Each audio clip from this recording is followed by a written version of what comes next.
Okay,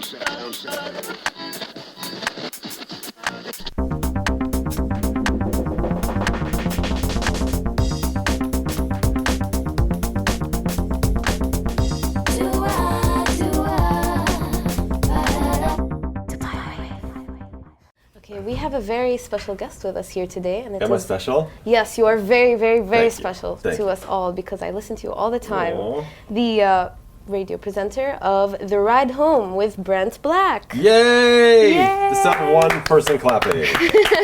Thank you. Thank you very much. Yes. I'm real excited to be here. We're really excited to have you here. Cool. So I think just tell us a bit about yourself so people can know something about you. What do you want to know? I mean, that is a big question. Tell us something about yourself. So where are you from? Okay. Well, I grew up in a very tiny town called LaGros, Indiana, in the United States. LaGros. Yeah. How population what? 500, and that's if everybody is there. Nobody's out of town. Okay.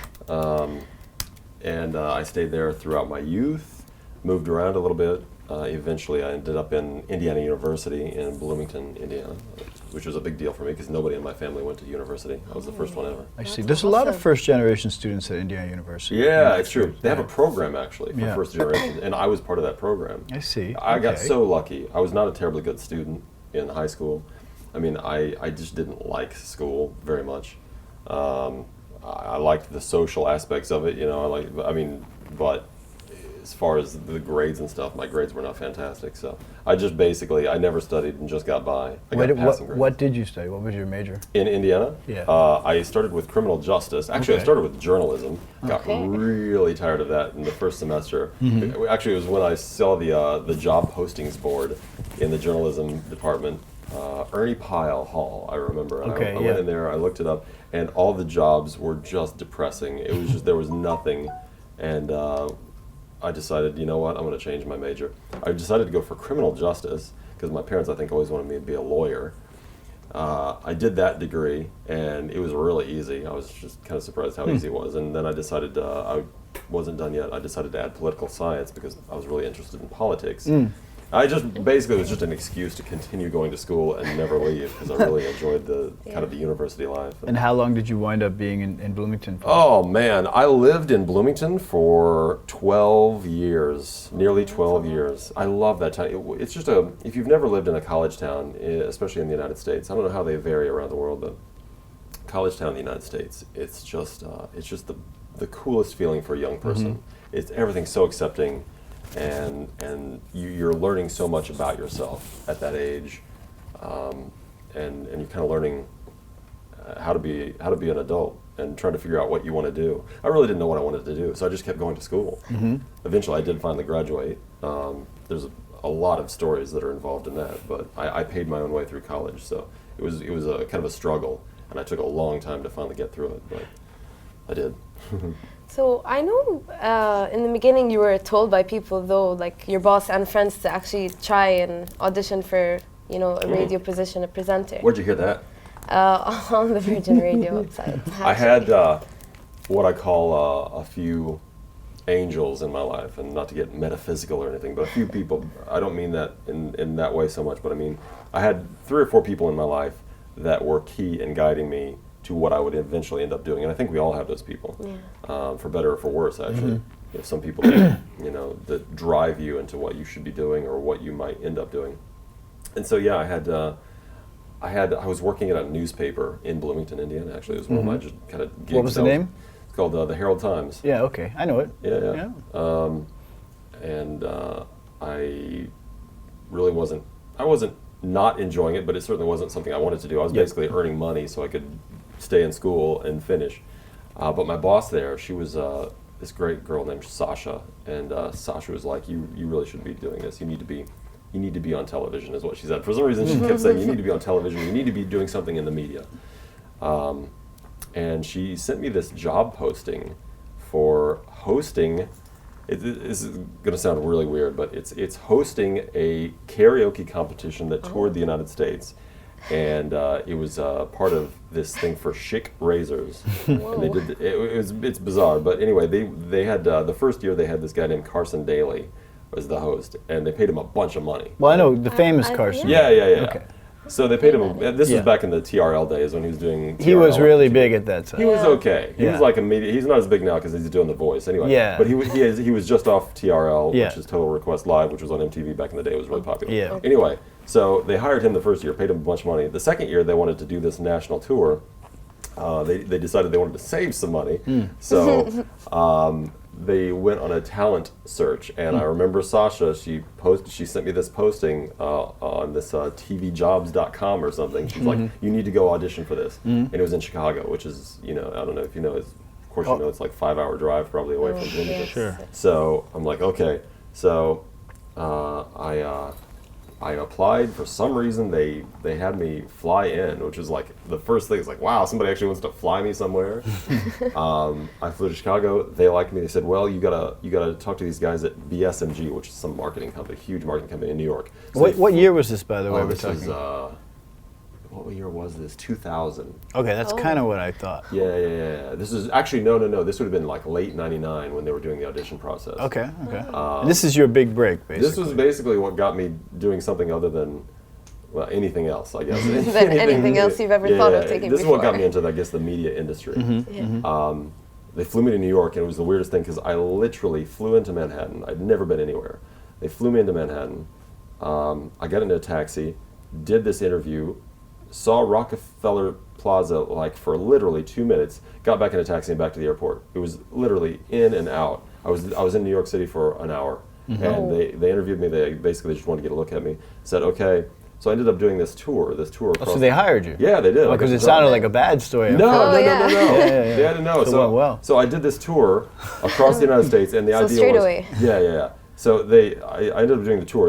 It was a summer tour for like 4 months, and what they do is they do news hits. The whole idea of this thing was to get Schick, the razor company, and their new products on television. And so what they did was they did this shower. Sort of a shower room on wheels where people did karaoke. And what they would do is they'd get the people from the morning show on news channels, television news channels, to come out as their kind of B-roll. And they'd be doing, so you know how they do wacky things, they'll go out to the state fair or whatever. Well, That's their what weather they person do. would come out with me and they'd be showering and doing karaoke. And then we'd have events and stuff. So I did news sounds hits great. across the U.S., right? So this was sponsored by Schick, I'm Yeah. guessing? Okay. Yeah, Schick razors. Interesting.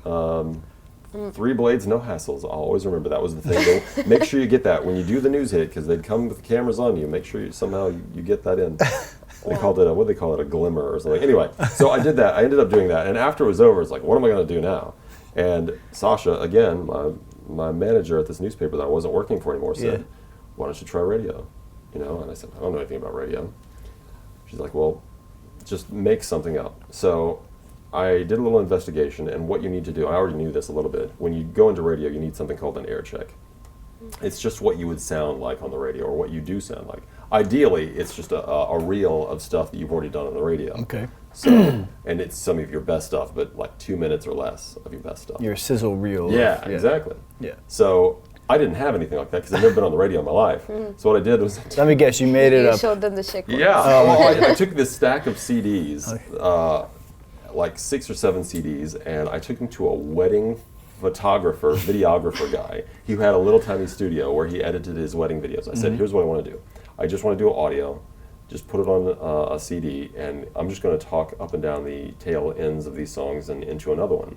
We need to make it like, a minute or two long, and I just need it to sound like I'm actually on the radio.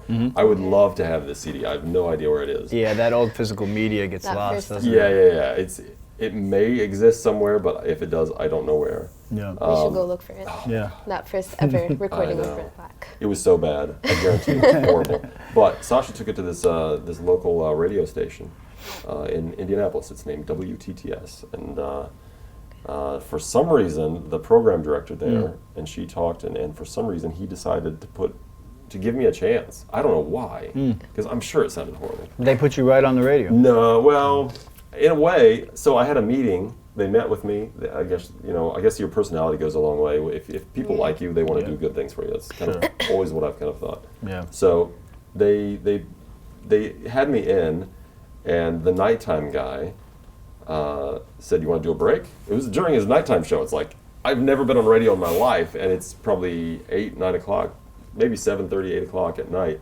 which is not a bad time to be on the radio. He's like, "Go ahead, do a break."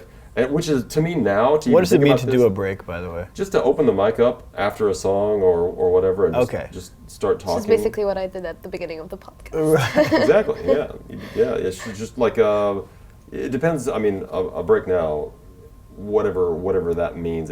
For me, just to say a break, that's an expression I use just to do something on the radio, just to say something on the radio. Sure. You may not actually be breaking. The reason it's called a break is because you're breaking from music going into commercial. But you're not. When I say a break, I mean you're just saying something on the radio. Between the songs. Between the songs. Yeah. So he had me talk up a song, and the first one went okay. It was like, it's all right. And then he went out of the room and said, yeah, why don't you do the next one? Again, to me, anybody taking over my show, especially somebody who's never been on the radio, is a big no-no. I can't believe you let me do that. The second break I did, I got overconfident, and it's a traditional mistake that young people in radio do. You don't know where you're going to go. You always want to know where you're going to start a break and where you're going to end it. Yes, sir. And everything else in the middle kind of fills out. I didn't know where I was ending it, so I kind of ended up in this loop where I just kept talking. It's like, how am I getting out of this? And finally I did. And he was listening in another room, another studio. And, Okay. And I walk in and I'm like, I said, that was not great. That was not good at all. And he's like, hey, it happens to everybody. So it was a big lesson for me. So he was a good mentor for you. He was good, actually. Good that he This gave you a was chance. this was in Indianapolis. It was an Indianapolis station, and I was very lucky that the studio itself, the physical studio, was in Bloomington, about an hour south of the tower. So it broadcast to a potential 1 million or so people in Indianapolis, but Bloomington itself is like a college town of 100,000. So it was a great place to grow. Sure. So what they did was they ended up putting me on overnights, which means you start at midnight and you end at 5 or 6 o'clock in the morning. The graveyard shift for when nobody's listeling. Well, I don't know about that. It's a big enough city. You got Basically, you have I'm sure people are you have awake people at that coming time. from the clubs, Yeah. and you have the paper boys and the trash men. Right. But it's exactly the time you want to make all your mistakes. Actually, Yeah. they put me on overnight weekends, which is even actually it's better in a way because more people are up late at night on the weekend. But nobody wants to work those shifts. That's the whole thing. Nobody wants to work from midnight to 6 or 7 or 8 in the morning. it's a on the good weekend. starting gig It's for an you. amazing. So I was Yeah. so excited. I mean, so excited. Are you recording from Bloomington this whole time? I Or was just south of Bloomington, you said? Or What do you mean? the location? The actual studio radio. the studio was in Bloomington. Yeah, right. But the tower was in Indianapolis. That's what I mean. Yeah, so yeah, you didn't so actually have to I commute didn't to have to Indiana. go. No. It was This is just kind of fantastic. inside baseball for people that know Yeah. Indiana geography. It's Right, like an right. hour Nobody's to gonna know. Indianapolis. If you're listening to this, you know nothing about Indiana. That's fine. Just know that about it. Imagine living in Dubai, but the broadcast is going into Abu Dhabi. That's basically it. It's a little further, I think, to Abu Dhabi from Dubai than it is from Bloomington. to Yeah, it's about an Indianapolis. hour, Yeah, 10. about an hour, yeah. So it's just, but it was, the population center is in Indianapolis, so it was such a good thing. Yeah. The funny thing is, but I mean, you could also hear, of course, the station in Bloomington. But the funny thing is, you're doing it for a different audience than you live in, which is kind of an odd thing to do. Your primary audience is far away, so but it was a great place to learn. What a great place to learn and make make many of your mistakes. I won't say make all of your mistakes because I still make mistakes daily. Okay, so you were there, but what made you, I know they opened Virgin Radio Dubai here, but what made you really convinced to come to Dubai then, well, if you loved it so much? There's a big step in the middle there. So eventually, I worked my way up in this station. This first station I was on, I worked my way up to full-time, first it was full-time overnights. They said, you want that job? I was like, yeah, I'll take that job. So I was Anything doing is every Sunday every Monday through Friday overnights. Of course, Friday starts at midnight on Thursday night, so I didn't actually have to work weekends, which was like, that was like the first time in my life I didn't have to work weekends. Yeah. So I was doing overnights, and then I got promoted to nighttime, full-time. And after that, I'm like, okay, I don't want to be in this market, as much as it's so hard to leave your college town, but I don't want to be here forever. Am I going to do this? And I always wanted to move to Los Angeles and give it a try, because there are two huge markets. The biggest markets in the United States are New York and LA. But to me, I'm much more of an LA kind of a feeling person. I always felt more comfortable in LA versus New York. It's more of a laid-back place. And so I thought, to go to LA. Huh? I always wanted to go to LA. Yeah, well, you should. There's lots of I time. will. You will. I will. Either love it or hate it. That's one thing. People either really love or really don't like LA so much. True. You'll be alone. Sure. So I decided, what am I going to do? Am I going to try this? and I quit my job. And I didn't have anything in LA. I just quit my job. That's kind of what most people do at some point. Sometimes, right? at some point, you have to make that cut loose, pilgrimage. yeah. If you wait for something just to happen, it's so much easier to get something when you're in it versus try. It's almost like trying to do surgery by remote control. Trying to get a job in some place that's thousands of miles away. You can do it, but it's so much easier if you're in it and you can meet the people and be right in front of them. So basically, I quit my full-time job. It was one of the hardest things I ever did. I saved up through various means, and they're all legal, I promise, but weird ways. I saved up $5,000. I thought, this is my goal. I need $5,000 to survive and get to LA and figure this out. So I packed up all my worldly belongings and drove across country, moved to LA, no job. Ended up, and I'll again, these are all long stories, but I will cut it short. Ended up somehow getting in front of the program director at this place called KOST Los Angeles, which is at the time it was called Clear Channel. Now it's iHeartMedia, a huge Clear Channel station. And this was another one of my, angels. Her name's Stella Schwartz, and she was the program director of a couple of stations there. She was a massive program director, and she, for some reason, met me and gave me an overnight board-op shift. And what that means in radio, board-op or panel-op is just when you sit there and you watch it. You're not on the radio. You're not talking. You're not talking. You're just checking. Making sure everything runs on the air. In the United States, it's a law that someone has to be monitoring every radio station in case of emergency. But it got your foot in the door. Yes. What kind of emergency? Storms, typically. Some okay. sort of weather emergency. That's the most likely, and that's happened to me before on the radio. Some sort of major news event. If obviously, 9/11. Do you get to something. train for something like that? Do you get to know what to do, or is it just? They basically tell you to call somebody. They tell you to if something goes off, you need to call somebody. But they're mainly, like I said, it was weather alerts. And I didn't know what to do on a weather alert. You basically switch it over. There's a national weather service that you switch it over to. Yeah. And it gives you reports of what's supposed to be done, like where you need to seek shelter and all that. So you're connected to other radios, basically. You get to. Oh yeah. Okay. Yeah. So anyway, I moved to LA. I got this overnight board-op shift. Within a year, I met another one of these people that really helped me, named Dave Dennis, who was program director of another radio station in iHeartMedia, or Clear Channel. And he said, "Have I ever heard an air check from you, Brent?" He just heard me talking with friends. What's it? And once again, air check just Air meaning check is the sizzle reel. the sizzle reel. Gotcha. The recording child of you, talk, the recording. But this time I actually had You actually actual had it stuff because you had worked. from me You had being worked on the for radio. years. Yeah. I said, "No, you haven't heard an air check from me." So I got him one, and after being in LA for a year, I was so because it is so competitive to be on the radio. Sure. In most markets, but Especially in LA, right? Oh my God. Yeah. You couldn't find a more competitive market. Sure. But within a year, I was amazed. I had weekends and Phil Wow. on a major radio station. So And what then year? What year are we talking? That would have been 2004. Okay. 2005. All right. So I moved to LA in 2004. 2005, I was on air. And within 2 weeks of me being on air, Phil, I was doing the drive show. I was filling in for this legendary guy named Gary Spears, who was out sick. And I was doing drive time in Los Angeles. Yeah, and if you know I'm Los Angeles traffic, Yeah. everyone's stuck in traffic, Yeah, right? so everyone's millions listening of to you, people. basically. Oh, I mean, wow. it's just, I could not believe my good fortune, and I literally cried when I got the gig. happy. I was out. I remember we have this kind of veranda, this patio outside Clear Channel in Burbank, and I went out there and I got a little misty-eyed because I thought, I cannot believe I made it. It was such a difficult thing to do, to leave comfort, a comfortable position, place you love, and then go to a place you don't really know. You think you want to be there, and you go.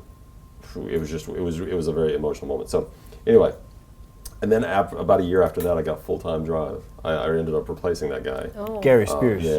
I ended up taking his, which in radio is a very painful thing to go through, to lose your job, and you always respect people, because again, this guy was a legend, but through contracts and things, it just didn't work out for him, and they ended up letting him go. I ended up getting his job. It never feels good to succeed in someone else's failures, you know, or take somebody's place like that. But Yeah. it was something It's that hard. absolutely made my career at the time. Once you're on Drive in LA, you become more of a property, I guess, a wanted commodity, even though I didn't know anything. It's like, what? So about a year after that, they changed the format and we all got fired. Oh. What was the format they changed it to? They actually changed all the marketing and branding. It was called KBIG 104 at the time. They ended up, while I was actually still on air, they changed things a little bit to KBIG 104.3 KBIG because they wanted to get rid of that big image that they had for decades. It was called a heritage station, something that's been around forever. So they wanted to change it up a little bit because, oddly enough, research showed that women didn't like the word big in something. So it's like, okay, they just were uncomfortable with it for some reason. So they said KBIG, Los Angeles.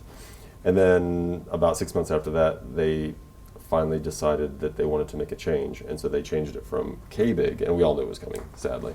You're not supposed to know on radio when you're going to get fired, but we all kind of felt it was probably coming. Yeah. They changed it from KBIG to My FM, and now it's called My FM. And it's actually, My FM is now a chain of stations owned by iHeartMedia. It's like a brand, sort of like the KISS brand is a iHeartMedia brand. So they changed that. They got rid of almost everybody except one person that was still in contract, that they were either going to have to pay out for 2 years or keep on the radio. And she's great. I'm so glad that she got to keep her job. But everybody else was gone. So that is what kind of sent, and losing your job, losing your dream job, is not something I recommend. Yeah. But it sent me into this, like, what am I going to do now? Yeah. And I was instantly like, well, I'm going to get back on the radio. I'm going to, whatever I got to do. And I was like, I'm not leaving Los Angeles. I'm staying here, and I'm getting a job back on LA radio. Again, this was 2000, end of 2007. So this is interesting to hear about your ups and downs. So basically, you went out to LA, you got your big break. Yeah. Millions and millions of people are listening to you, and then you got fired. Yep. Unfortunately, not millions enough. We were probably, there are 80-something, 85, 86 radio stations in LA. We were top 20.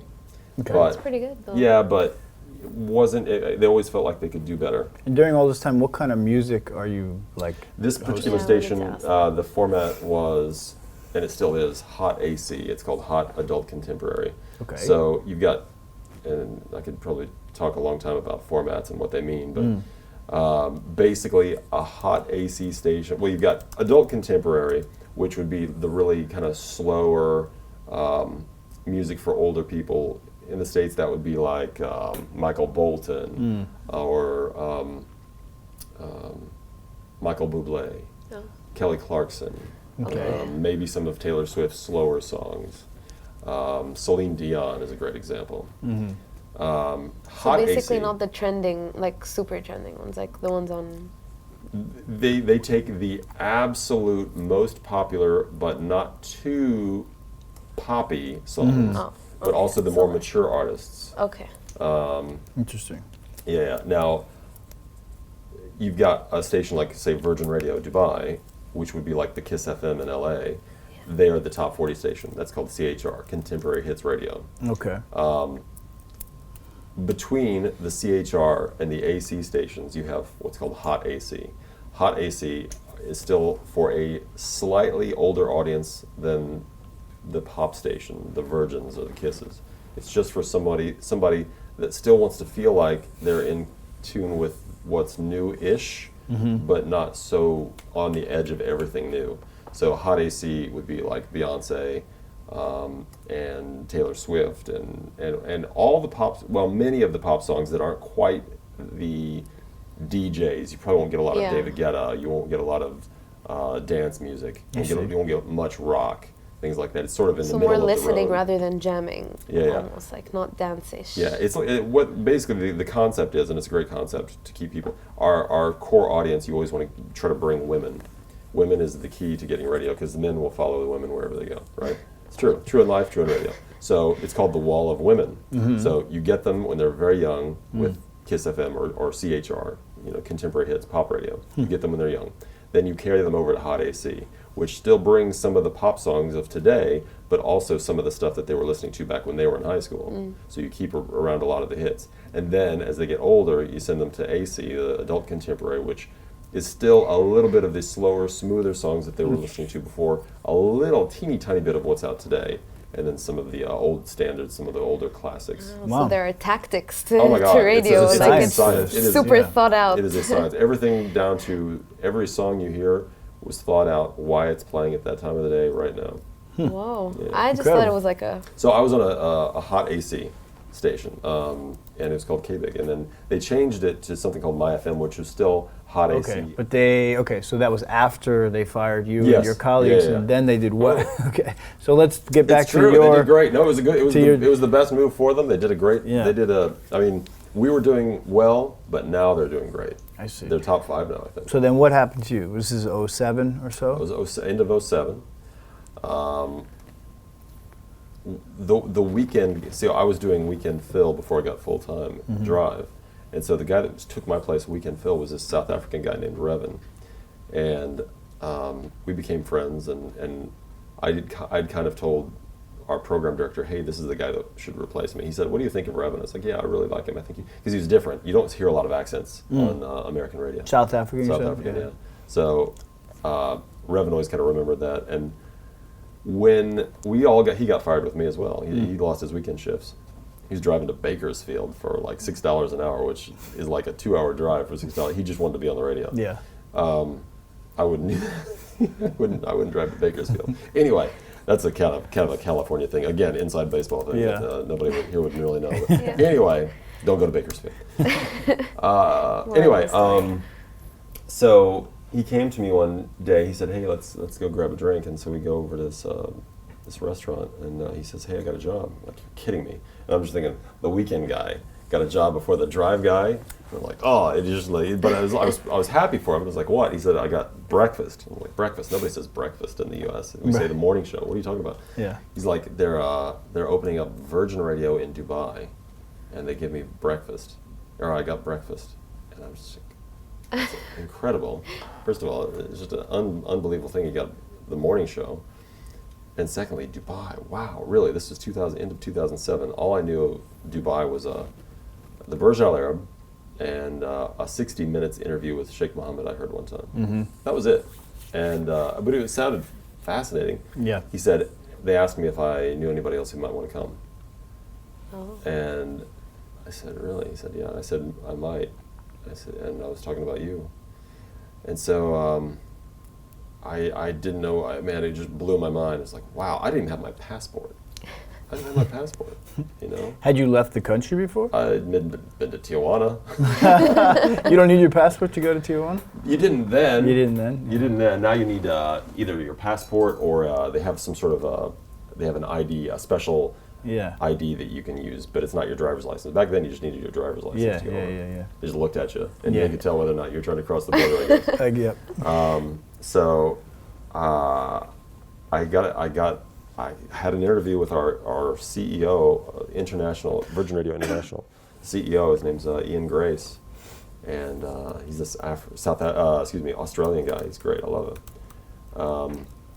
And we had this long discussion, and then I got interviewed by this program director named Steve Pulley, who was our very first program director. And then I got interviewed by HR, and I always remember the HR woman said, people in Dubai, they're not nice like you'd be used to people in LA. It's like, you've never been to Los Angeles. It's hit or miss, I think. Yeah. It's like, what? So they had in my head filled with all these different things. Within 6 weeks, I was on a plane to Dubai, and I had to sell all my stuff, or most of my stuff. And I still have 9 years later, I still have stuff in my garage in Burbank that's just waiting there. It's just like sitting there. But what an adventure. So that's basically what brought me here. When I got here, we were in a different place. We're in this crappy, it's still over there by Maktoum Bridge, studio at Dubai TV. It looks like a kindergarten school that was built in the 80s, which it probably was built in the 80s. It's just so dumpy. It's such a dump. But, it was our dump, and, they basically, they made an offer I couldn't refuse to come. And how big was the station in Dubai at that time when you first We came had out no here? listeners, zero. Okay. We were brand new. I see. You're just launching from scratch. Yeah, we were, the 104.4 signal, I believe, was an Arabic station of some kind, and then they got rid of it. And I remember I was still in LA when Revan went on for his very first break, just kind of testing things out. You were able to listen to it from LA? Yeah, it was online. I see. And so I listened to it, and I remember he said something like, "Oh, you didn't expect to hear me, did you?" Something like that. It was one of those things.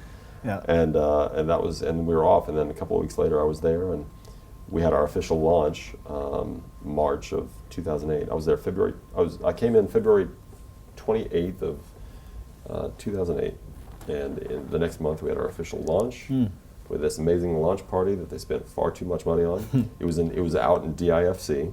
I remember it was out in the outside area. This huge party. They spent so much money on it. Didn't get us anything, but it was a lot of fun. And I always remember they had an actual tattoo artist doing real tattoos at our opening party. Yeah, did you get one? No, I did not. I have no tattoos. They don't even allow tattoos Exactly. here It's anymore. not even allowed. It's not. It's It wasn't super allowed then underground either. now. I see. Oh, really? It wasn't allowed then, but somehow we had a tattoo artist doing real tattoos at our Virgin Radio Dubai launch That's party. cool. That was awesome. That sounds great. I don't know anybody that got one, but I know that people did. So when you came, were you worried at all that it wouldn't work out though? Or were you sure that this was going to be the next big thing for you? No. I said to myself, I'll give it a couple of years. That's really what it was. I said, I'll give it a couple of years. But I was focused. I will be back on the radio in LA. I mean, I never let it, at that time, I had still not let it go. This is a very temporary adventure kind of a thing for me. I see. You know, I was... It's always LA. Yeah, well, it was just like, you know, I'm always... I put everything into something, so I wasn't going to not try to make this something successful. But when we started out, I mean, we couldn't sell an ad. We couldn't sell any commercials. I'll tell you, one of the first big clients we had was Durex condoms. Nice. And they couldn't believe that we would allow them on the radio station. We created these commercials for them, and they were on our radios. And we had for some reason, we had so many boxes of condoms and lube and lubrication in our stores. It's like it was everywhere. It was in our office because no radio station would put Durex on, even though they're right there in front of the cash register at every gas station. Right. Yeah. Right. It's something that's almost like something people don't talk about, but it's just there. Yeah. But we were like, But yes, Virgin we'll was do like, it. Yes, we'll sure, do of it. course. So one of our first clients. But we were doing so much music. People loved it. Well, the 5 people that were listening probably loved it because we had no commercials and just us on the radio. So how about the growth? So what has the growth been like since you started in 2008 until 2017? How would you describe that I growth? don't know if I'm allowed to say the numbers, but I'm going to. Here you go. There's some good stuff that you just won't hear anywhere.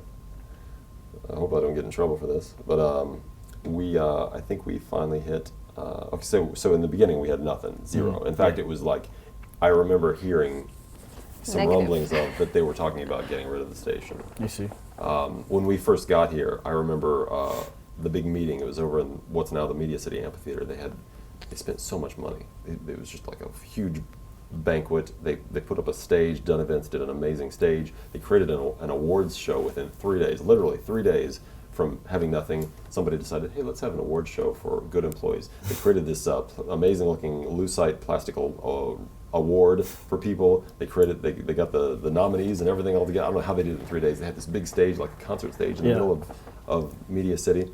And I remember the CEO at the time, Abdul Latif Al-Saya, said, don't worry, the bonuses are still going to be, there was rumors, the bonuses are still going to be paid. And I thought, wow. And then he introduced everybody. He's like, oh, I want to introduce the staff at MTV. And these big bunch of people. I mean, we had 2,000 people in the company. AMG, Arab Media Group, 2,000 people at the time. And he was introducing all the departments. And he's like, I love that we have MTV now. MTV was brand new then. Had this big staff. And he's like, I'm very excited to have Virgin Radio now. We are just, because this is my music. Right? He was a young guy. And we stood up and was like, that's cool. It felt good. And then he mentioned the bonus thing. Now, 2008, I'm sure you know, was the beginning of the end for the economy. Right. Yeah. We were just on this precipice of just about to dive. And a lot of people felt it. And the first industry that feels it is marketing and advertising. Sure. And Yeah, of advertising course. was just dying. Within a year, we were down from 2,000 employees to like 400. They just, Wow. I mean, I remember we had a lot of like unnecessary things. We had a fleet of drivers and a manager for the drivers. So if you need to go somewhere, you need to go to Media City, yeah, because we were always going back and forth. It was a sad time because a lot of good people lost their jobs. Yeah. And it made me sad. They decided to keep us. MTV did not last. If you know now, there's no. I mean, there's an MTV, but there's no staff. Yeah. They had hosts. They had these studios right next to ours actually, with beautiful camera equipment and an auditorium for. They don't have much now. They never did it. They never even used it. Yeah. They had just hired. I remember a guy from LA contacted me when I was first here, and he said, "Hey, I'm coming to work for Nickelodeon." And because we were going to have Nickelodeon, right? Yeah. All those people that they hired never even came because they're like, all they got cut off. Yeah. So many different divisions. So we got down to basically AMG we had newspapers, everything. It got down to ARN. AMG is the parent. So we had Arabian Radio Network and Dun Events. And that was it. That was all that was left. Dun Events runs concerts and other events. Yeah. Right? It was a rough time. It was looking back now, I realize how lucky we were that they continued to give us a chance. But we ran with it, and we ran through those hard times. And Kris and I were, he's my best friend here. We eventually convinced Kris, you just need to do the breakfast show. You need to do mornings. He was doing what I do now. He was doing Drive for a couple of years. And I was doing the midday. And bored, just absolutely bored off my mind, because it's just such a boring shift. It's just the midday. People are working; they're not really as active. There's not as many people on the road or whatever. So I've always loved Drive. So we finally convinced Kris to take mornings. And at the time, he was with a guy named Chad. Again, there's so many things about this. Chad was supposed to work with Revan, but Revan got fired, so then he ended up working with this guy named who replaced Revan at first. This American guy. Khalid, but he's American, Egyptian American. He didn't work out. He lasted about 6 months. Finally, we convinced Kris to take the morning show. Chad came along with Kris. It was a Kris Fade show with Chad. Eventually, Chad decided to leave. Now it's the Kris Fade show. We brought in Pretty Malik. Big Rossi came in. And so that's now kind of the lineup. I ended up, when Kris finally took mornings, I ended up where I wanted to be in Drive. So I've been doing Drive about 6.5, 7 years, something like that. I see. Yeah. So, and it's pretty successful. I love being Drive. Yeah. So what I was saying is, as far as how successful we are, I mean, you measure it in money. It's the only way you can really measure it. And we were making nothing in 2008, and now recently we billed about 7 million in 1 month. So 7 million dirhams in a month, which is really, really high for this market. So that's kind of the measure of success. You make 7 million dirhams a month in advertising revenue. Is what you're saying? Right. Wow. So again, from zero. Yeah, in from nothing in 2008. From being definitely a losing venture. If you really want to talk about it, it's less than zero. At some point it went down to negative. You were losing money after the We crisis. started by all the investments and stuff. Yeah. I heard something on the radio. We do this thing called ABC. It's where the businesses come to try to get a lower rate on advertising. It's really cool because a lot of businesses sign up so they can take. The thing is, you have to sign up for like a year or whatever in order to take advantage of much lower rates. So we do this thing, and all these businesses come in, and we always sell out. It's always a sellout, which is great. And it's not just for Virgin; it's for all of our stations. We have 9. Was it 8 or 9? 9. Anyway, one of the things I heard we run these spots to invite businesses to come, and I heard the other day, and I thought, oh, that's so true. Radio is something that costs millions to produce, and it's totally free. Right. It's one of the only things that costs so much money to produce, yet all you have to do is turn on your radio and get it. Sure, you have to pay for it by listening to commercials, but you don't have to. Or just get paid to get a car and then listen to radio. Well, yeah. I think that's the only. But now you have radio online and everything. Yeah, we're everywhere. Yeah, we try to make it we try to make as many ways to find us as possible. So all the apps and the website, and of course the terrestrial station, and now on OSN we actually have a station all on OSN, so you can turn on your TV. Cool. So I actually had a question though. So a couple of years back, you and Kris did the X Line Dubai. We did. We were invited. It was amazing. Yes, it is an invite-only zip line thing. Yeah. Yeah, how was it though? Was that how Here's amazing? the best part. If you haven't seen our videos, there are some videos out there. The best part was, then they didn't do this for many people. They actually turned the fountain on for us. So we actually went through the water. Yes, I saw the video. Yeah, it was very cool. I mean, I've gone skydiving a couple of times. It doesn't really compare to skydiving. Of It's not that course. thrill. It's just like a wee. It's really fun. But I wish they'd bring it back or something like it. What I was going to do, I was scheduled to do the dream jump, which was off of in the Princess Tower in Dubai Marina. Oh, So you yeah, just I jump heard off of a it, platform, yes. and you basically go. It's like you're falling off of a building for most of it. Yeah, And so then it's basically suddenly, base jumping. or yeah, something. yeah. And I was scheduled the last day, and it got winded out. There was too much wind. yeah. I was kind of heartbroken, but I was also terrified that Of course. Yeah, Oh my God, no. But you usually get invited to these things then. So some things, yeah. do you try and look for them? Do you try and get people to invite you, or If there's is something it? really cool, I will seek it out myself. I'll be like, hey, I really want to do this. I really wanted to do that. Yeah. But we have a good relationship with X Dubai already, so it was pretty easy. So- as an Indiana guy living in Dubai, how do you find Dubai? I mean, what? When I was talking about how the first couple of years I was like, I'm getting back to LA. Right. That was really my mentality, and Yeah. unfortunately, I think the first couple of years I don't want to say I wasted it, but there was too much stress, and I didn't let my head just go. As soon as I decided, you know what I didn't do? I didn't buy permanent furniture. I kept buying this junk from IKEA. Right. And then I saw this I saw this chair or something, or this table, and I really, really wanted it, but it was expensive. I thought, man, if I was home, I'd buy that. And then I started thinking, I am home. You know, this is home. I see. So that So- transition That's occurred. Took you about that's 2 what always years. happens though, Yeah. because also when I came to Dubai, I was thinking, no, I'm not going to stay here that long, and then I think, okay, this is where I want to be. As soon as you let go, Yeah. that's when you can truly be happy here, and I'm Yeah. really happy. I find, I mean, I said this at Red Fest the other day on stage. You know, one thing I do every year at Red Fest is I get on stage, and it's such a cool thing because you got all these people just And you get them raging hyped around up. you. You got this microphone that's so loud. Yeah. And I start calling out all the Emirates, like who's here from Al Kuwait. There's like 2 people, you know. And I always do it in an order. And like when I get to Sharjah, they're like, yeah, and you get to Abu Dhabi, yeah. And then I say, and make some noise from the place that I call my hometown. You know. Well, Nice. yeah, so it's really awesome that you get these opportunities, like Red Fest, you get to meet people and see all the audiences, like you get to be one of those like Yeah. stars basically, and it's kind of like It's fun to be. I will tell you, it's fun to be a local celebrity. That's all. That's all I am. At the most, I'm a local celebrity, and Kris Fade is the king of being sort of a local Yeah, the celebrity. Kris He's Fade got show. such a great fandom here that he can't even go to the mall without getting stopped several times. I'll get like once or twice. He'll just get mobbed.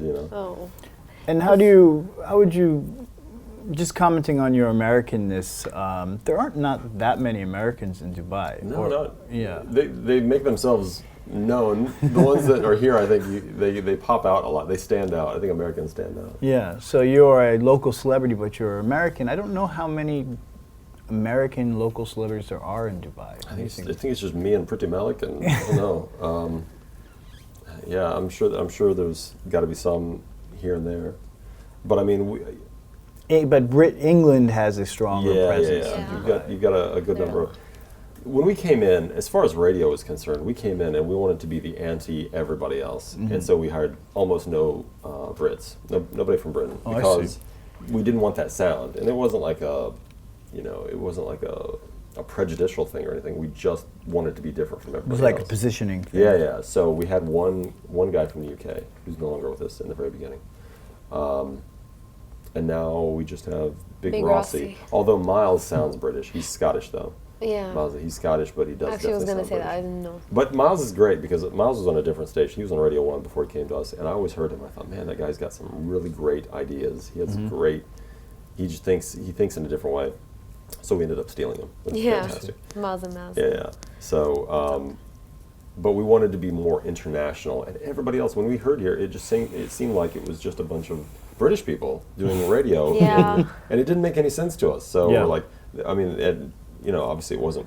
I didn't have anything to do with the initial casting, but now, ever since then, we'll be like, okay, if we have a slot open or something, let's get this person, let's get whoever. We just stole Sheena from Radio 1, who's fantastic. I love her. She's Canadian, but she's Indian Canadian. Sounds like I listen to Virgin Radio all day. I'm like, yes, I know that person. Yeah. I know everyone. Yeah, I'm always on the radio. That's great. I love it. That's our idea. We want a all-star lineup. Somebody that and anytime you turn the radio on, we want to make sure that you're having a good time. And that you know the personality of the person. Yeah, and if you don't know them, at least you get to know them. So other than on radio, do you hang out with them? I know Kris Fade's basically your best friend, but definitely. do you usually hang out with everyone on the crew, or no? It depends because the timings and stuff. But exactly. And Kris is unfortunate because Chris's schedule. He's not only a really busy guy, but also the morning show just kills him. So he's into bed pretty early. I don't get to hang out with him as much as I'd like to. I like everybody on the staff. That's one thing that hasn't always been the case because we've had some. I mean, they would make an amazing reality show. Radio would make an amazing reality show. Behind the scenes. In the past, we've had some relationship, and everybody does. Like any family, you have quarrels and stuff. Yeah. But as it stands right now, we all are just on such a great friendship level, inside and outside. We don't hang out with each other a lot just because we're all doing different things. Beyond Kris, I actually do hang out with Priti a lot. She and her husband Jeff. I love her husband Jeff, who we pushed together and get married. Just get married. They finally did. So I do hang out with them quite a bit. Probably as much as Kris anymore. Miles and Mavs I don't see much outside. Once in a while, we try to get together, once a month or so and just do something. It's not organized. It's just like, hey, you want to hang out? I spend most of my time with my bird. Oh, yes, Your parrot. Yes. I sent to our WhatsApp group for the podcast the video of you giving your parrot a bath. Oh my God! Did you really? Yeah. Am I wearing clothes in that? I hope I'm wearing clothes in that. I think at least partially. Yeah, but I have seen pictures on Instagram and stuff of your parrot. Yeah. That's another thing. I never. So does that mean you're a pirate? Yeah. Well, I guess they always say you're either you're either a pirate or a ninja. Which one are you going to be? I'd definitely be a pirate. I have, that's another thing. When I first came to Dubai, I never would have thought of owning a pet, especially such a long-term pet like a parrot. And if you don't know, yes, I have she's a blue and gold macaw, and her name is Lloyd.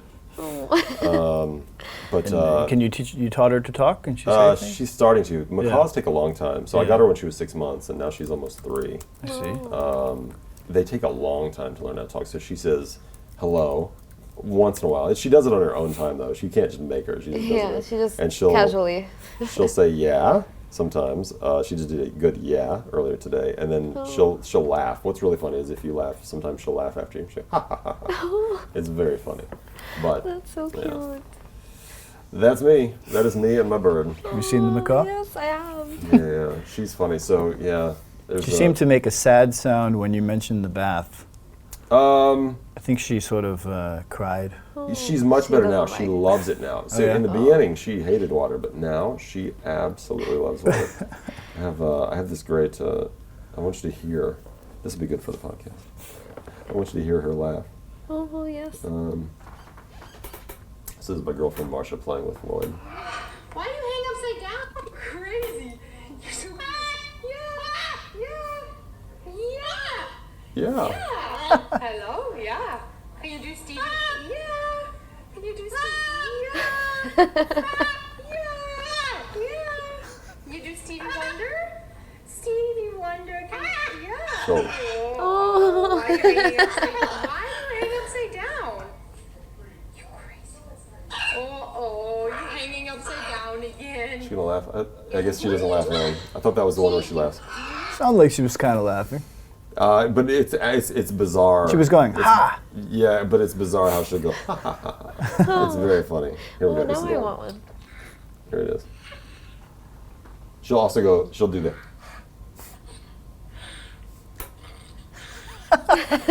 Sounds like she's snorting. You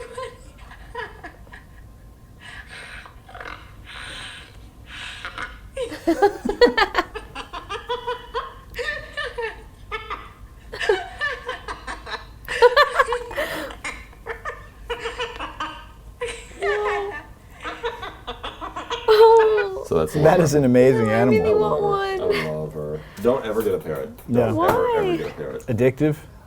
No, just a tremendous amount of work. Yeah. She's probably going to outlive me. I mean, Oh. they live to be 50, 60 years old. Wow. If you take care of them. Yeah. Again, I have the lifestyle that I can give her the time that she needs. She needs to be out most of the time that you're home. They're just a bunch of work. But if you treat them right, they're the best. The best. You have time for them, yeah, but you gotta have time for them. And you have to be patient, lots of patience, and you have to not mind getting bitten once in a while. Oh, yes. Yeah. Well, I have cats, so Yeah. I think it's kind of the same, Yeah, almost. in a way. You In a can way. leave them roam Except around. you can't let a parrot roam around like unsupervised. Oh, okay. Always within eye Yeah. range. Yeah. So what's the future for, and this will be our wrap-up question. Okay. What is the future for Brent Black in Dubai? That is a great question, because my program director keeps asking me that every year when we do our annual review, and I never have a good answer for him. I enjoy what I do so much. I enjoy the show. I really enjoy the audience. We have such a great listenership, and I have such a good rapport with them, and they obviously, again, there's other stories that I could go into. We don't have time, but they have shown me how much, in different ways, how much they like and support me, and it's going to be so hard to leave that at any given point.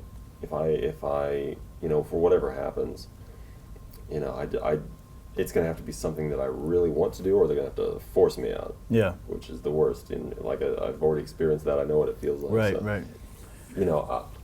I could see doing, a morning show, even though I hate the hours. But we have such a strong morning show that's not going away. So there's no place right now for me to want to go. So I really have been racking my brain to create a goal. What is a goal that I want to do? And I'm having a hard time. I'm struggling. Well, that means you're happy, right? Yeah. Yeah, I'm tremendously happy.